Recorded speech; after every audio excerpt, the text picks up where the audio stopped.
আসসালামু আলাইকুম, welcome back to my channel. Ali সাবিরের চ্যানেলের পক্ষ থেকে একটা রেসিপি নিয়ে চলে আসলাম। আজকে রেসিপি হচ্ছে বাসায় বানানো হোমমেড রসমালাই। তো আমার রসমালাই রেসিপিটা ভালো লাগলে অবশ্যই আমার চ্যানেলটা সাবস্ক্রাইব করবেন, প্লিজ একটা লাইক করতে ভুলবেন না।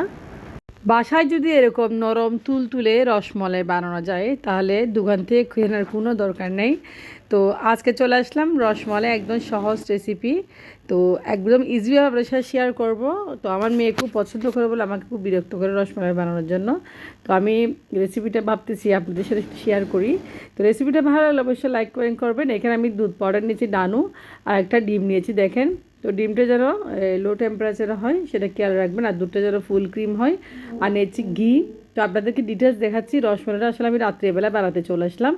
এখানে 100 গ্রাম একটা গুঁড়ো দুধ পাউডার ডানু আমি পুরোটা নিয়ে নিয়েছি। তো দেখেন এখানে শুধু 100 গ্রাম দুধ দিয়ে আমি 1 কেজি রসমালাই বানাবো। আর ডিমটা একটু কাঁটা চামচ দিয়ে ভালোভাবে ফেটিয়ে নিয়েছি। তো ডিমটা যেন লো টেম্পারেচার হয় সেদিকে অবশ্যই খেয়াল রাখবেন, নাহলে রসমালাই ফুলবে না। তো দুধের উপর দিয়েছি আমি এখানে দেখেন বেকিং পাউডার। আমি বেকিং পাউডার দিয়েছি অল্প পরিমাণ মতো, যতটুকু প্রয়োজন হয়। তো বেশি দিতে যাবেন না। দেখেন বেকিং সোডা না, বেকিং পাউডারটা ব্যবহার করবেন। আর বেকিং পাউডার দেওয়ার পর এখানে আমি দিয়েছি 1 টেবিল চামচ ঘি আপনারা যে কোনো ব্র্যান্ডের ব্যবহার করতে পারেন, তবে রসমালাইতে ঘিটা ভালো লাগে, একটা ফ্লেভারস আসে। তো ঘিয়ের সাথে আমি দেখেন দুধ পাউডারটা একটু ভালোভাবে মথে নিয়ে একটু একটু করে দেখেন ডিমটা আমি দিয়েছি, ফাটানো ডিম। তো ডিমটা একসাথে দিবেন না, একটু একটু করে দিবেন। 2বার করে আমি 3বার করে দিয়ে দেখেন ডিমটা পুরোটা শেষ করে নিয়েছি। এখন রসমালাই বানানোর জন্য ডো রেডি করে নিয়েছি। আর দেখেন রসমালাই বানানোর জন্য আমি দুধ নিয়েছি এখানে হাফ কেজি দুধকে আমি 1 কেজি করে নিয়েছি। আর দিয়েছি এলাচ, সাথে দিয়েছি এখানে চিনি এলাচ দিয়ে দুধটা আমি সিদ্ধ করে নেবো ভালোভাবে। আর দুধটা অবশ্য পাতলা হয় সেদিকে খেয়াল রাখবেন। এদিকে সেট হয়ে গেছে দেখেন রসমালাই বানানোর জন্য যে পাউডার দুধটা আমি মেখে রেখেছিলাম, এটা দেখো একদম সেট হয়ে গেছে। এখন একটা হালকা হাতে ঘি লাগিয়ে আমি গোলাকার আকারে একটা শেপ দিয়ে রসমালাইগুলো হাত দিয়ে বানিয়ে নেব। তো একদম ইজি রেসিপি, খুব সহজ একটা রেসিপি। আপনারা চাইলে একদম বাসায় বানিয়ে খুব মজা করে খেতে পারেন। তো রসমালাই কিন্তু অনেক দাম। তো দেখেন রসমালাইগুলো আমি খুব সুন্দর করে একটা বানিয়ে সবগুলো রসমালাই বানানো হয়ে গেছে।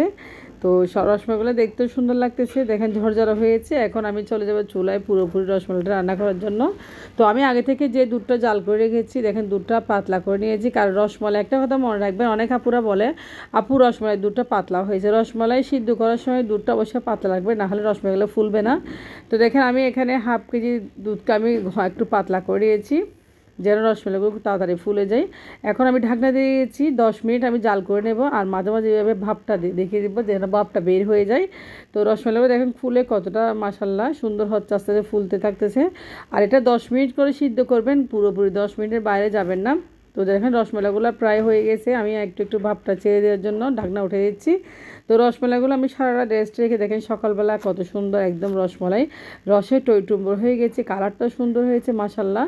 তো খুব দারুণ লাগতেছে। আপনারা যদি এরকম বাসায় বানিয়ে রসমালাই খেতে পারেন তাহলে দোকান থেকে কখনোই কিনবেন না। তো একবার ট্রাই করবেন এই রসমালাইটা। তো দেখেন আমি একটা প্লেটে সার্ভ করে নিয়েছি, কতটা সুন্দর হয়েছে। আমি এখন চামচ দিয়ে আপনাদেরকে রসমালাই উঠিয়ে দেখাবো। একদম এত জোসি হয়েছে মাশাল্লাহ, দেখেন রসে টইটুম্বর হয়েছে। আমি একটু বড় সাইজের করে বানিয়েছি, দেখেন একদম ফ্লাফি হয়েছে রসমালাইগুলো। তো আমি একটা কেটও দেখাচ্ছি দেখেন খুব সুন্দর করে। তো এইভাবে বাসায় ছটপট একদম রসমালাই বানিয়ে ফেলবো। আমি রাতের বেলা বানিয়েছি আর মেয়ের জন্য। তো আল্লাহ হাফেজ, আসসালামু আলাইকুম।